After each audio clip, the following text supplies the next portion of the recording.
बहुत समय पहले की बात है। एक घना बाग था जिसमें तरह तरह के पेड़ पौधे, रंग बिरंगे फूल और मीठे फल लगे रहते थे। उसी बाग में दो चिड़ियां रहा करती थीं, मीरा और शीला। दोनों बचपन से साथ थीं।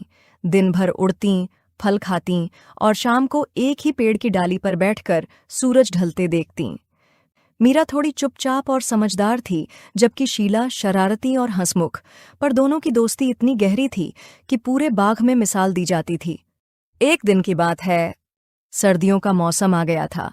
हवा में ठंडक बढ़ने लगी थी और बाग के कुछ पेड़ सूखने लगे थे। खाना कम हो रहा था। शीला ने कहा, मीरा, चलो कहीं और उड़ चलते हैं जहाँ खाना ज्यादा हो। यहाँ अब कुछ नहीं बचा। मीरा ने जवाब दिया, मैं उड़ तो जाऊं, पर इस बाग में मेरी माँ की यादें बसी हैं। वो यहीं मुझे छोड़कर गई थीं। मैं इसे छोड़ नहीं सकती। शीला थोड़ी चुप हो गई। वो मीरा को छोड़ना नहीं चाहती थी, पर खुद भी भूखी रह नहीं सकती थी। अगली सुबह मीरा सोकर उठी तो देखा, शीला वहां नहीं थी। उसकी डाली खाली थी।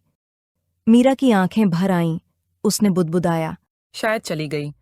वो उदास हो गई, अकेले दिन बिताने लगी। भूखी भी रहती, पर उस पेड़ को नहीं छोड़ती जहां उसकी माँ उसे बचपन में छोड़ गई थी। 3 महीने बाद सर्दियां खत्म हुईं, पेड़ों में फिर से हरियाली लौटने लगी। मीरा अब कमजोर हो गई थी, लेकिन वही पेड़ उसका घर बन गया था। एक सुबह वो पेड़ के नीचे गिर पड़ी। तभी अचानक किसी ने उसकी चोंच में एक फल रख दिया।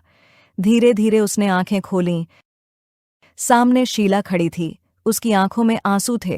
माफ कर दो मीरा, मैं दूर तो गई थी पर हर रोज यहाँ आकर तुम्हारे लिए फल छोड़ती थी, पर तुम उन्हें खाती नहीं थी। आज मैंने खुद तुम्हें खिलाया ताकि तुम जिंदा रह सको।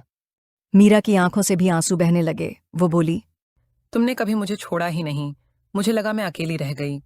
सच्ची दोस्ती कभी छोड़ती नहीं, बस कभी कभी दूर जाकर और भी करीब आ जाती है। सच्ची दोस्ती वो नहीं जो हमेशा साथ दिखे, बल्कि वो है जो वक्त आने पर बिना कहे अपना सब कुछ दे दे।